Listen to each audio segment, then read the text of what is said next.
Guys, सनातन धर्म channel में आप लोगों का स्वागत है। ओम नमः शिवाय। गाइस, व्हाट्सएप पे मैसेज आए थे, एक हमारे भक्त हैं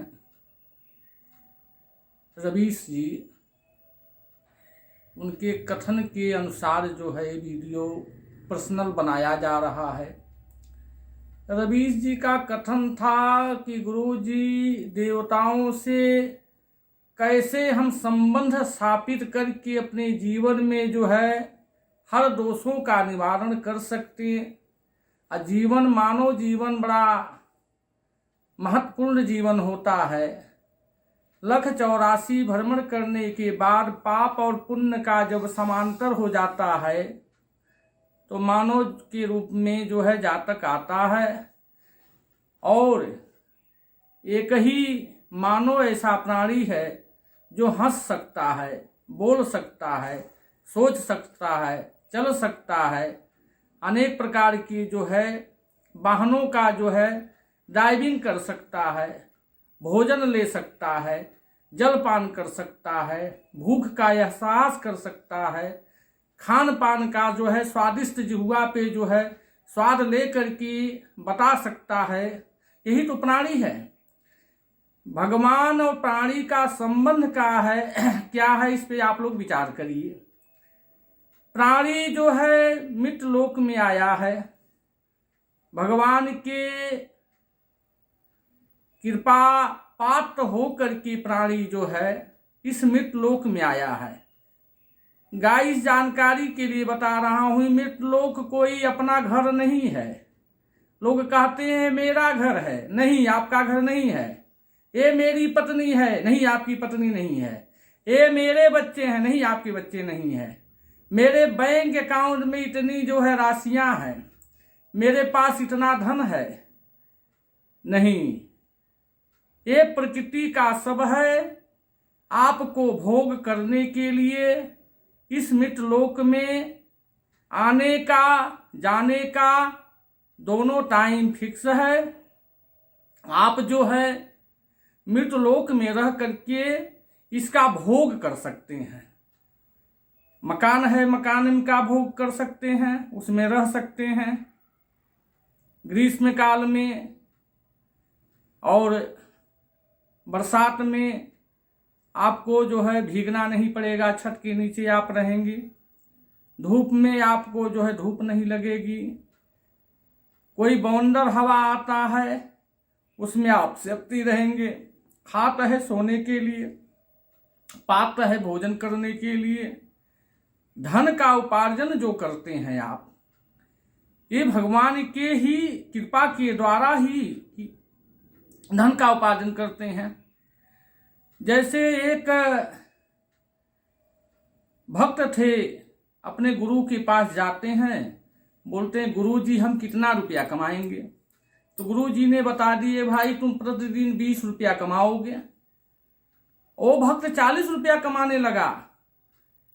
बड़े आवेश में गुरु जी के आश्रम में पहुंचता है, गुरु जी से बोलता है आप झूठे हैं। गुरु जी ने कहा क्या बात हुआ, हम झूठे हैं, बैठ करके तो बात करो भक्तराज। बोले आपने कहा कि 20 रुपया हम कमाएंगे, हम तो 40 रुपया कमा रहे हैं। गुरु जी ने कहा तुम्हारी शादी हो गई। बोले हाँ गुरु जी हो गई। तो बोले 20 तुम अपना कमा रहे हो, 20 पत्नी का कमा रहे हो, 40 रुपया कमा रहे हो। फिर वो भक्त समझ के चला आया अपने घर। कुछ दिन के बाद उसको बाल गोपाल का जो है उत्पत्ति हुई, 60 रुपया कमाने लगा। वो गुरु जी के यहाँ जाता है, गुरु जी आपने जो है बोले थे कि 20 पत्नी का 20, अभी तो मैं 60 कमा रहा हूं। बोले बच्चा आ गया। बोले हाँ। बोले 20 उसका अंश। मानो लोक में रह करके मनुष्य कभी कभी अपने परिवार में बोलता है मैं पत्नी को खिलाता हूं, बच्चों को खिलाता हूं, माता पिता को खिलाता हूं। अरे भाई, कलयुग में माता पिता ही बोझ हैं? नहीं, माता पिता के सिंचित के द्वारा, कर्मों के द्वारा आपको माता पिता इतनी बड़ी शरीर दिए, आपको बोलने के लिए सिखाए, चलने के लिए सिखाए, खाना खाने के लिए सिखाए, वस्त्र पहनने के लिए सिखाए, दंड प्रणाम करने के लिए सिखाए, संस्कार दिए, शिष्टाचार दिए, विद्या का अवलोकन आप किए, विद्या पाठशाला में भेजे आपने, विद्या की प्राप्ति किया। आप जो है धन कमाने लगे, शादी हो गई, पत्नी आ गई, बाल गोपाल हो गया, अपने माता पिता को वृद्धा आश्रम में छोड़ दिए। नहीं, आपके पीछे भी खड़ा है जिसको आपने पैदा किया है। माता पिता ही सर्वोपरि पूजनीय है। जो माता पिता का सेवा करता कभी दुखी नहीं रहता है। हमारे जो प्रश्न आया था, उस प्रश्न के उत्तर में मैं बोल रहा हूं कि भगवान से एक संबंध बनाना चाहिए। जैसे कोई शिव भक्त है तो महादेव का जो है भगवान शिव से संबंध बनाना चाहिए। बाबा कोई दुर्गा जी का है, माता का संबंध बनाना चाहिए। देवताओं से अगर आपने संबंध बना लिया, माता का, पिता का, भाई का, बंधु का, गुरु का, बुआ का, मौसी का, मौसा का, जैसे मानव रूप में आप जीवन जो है जी रहे हैं, सबसे संबंध है, उसी तरह से देवताओं से संबंध बनाइए। भगवान कहते हैं कि अरे भाई, मानव लोक में तुम गया है, तुम मुझे देखो, मैं तुम्हें देखूंगा। भगवान को जो संबंध बना लिया, अपना बना लिया, दुख में भी सुखी रहेगा। गाइस, भगवान से अंतर रूपी संबंध बनाने में ही प्राणी का जो है फायदा है, बाकी जीवन में नुकसान है। क्षण भंगुर शरीर है, पंच तत्व में विलीन हो जाएगी। ये 5 तत्व से शरीर बनी है। ईश्वर शक्ति में विश्वास रखने से, ईश्वर शक्ति से संबंध बनाने के मानो जो है यह लोक में नहीं वह लोक में, जिस देवता का आप संबंध बना लिए, जैसे महादेव से, यह लोक में तो आप सुखी ही हैं, दुख में भी सुखी रहेंगे। महादेव आपकी रक्षा करेंगे क्योंकि आपने उनसे संबंध बना लिया, उनका पूजन कर रहे हैं, उनके नाम का संकीर्तन कर रहे हैं, उनका आराधना कर रहे हैं, उनका वंदन कर रहे हैं। मरने के बाद वह लोक में भी उनके पार्षद आके खड़े हो जाएंगे, बोलेंगे भाई ये तो महादेव का सेवादार है, जीवन भर इसने सेवा किया है। ए धर्मराज के दूतों, इनको छूना मत, स्पर्श मत करना। ये आजीवन जो है भगवान से शिव का सेवादार बना है। कहाँ जाएगा? शिवलोक में जाएगा।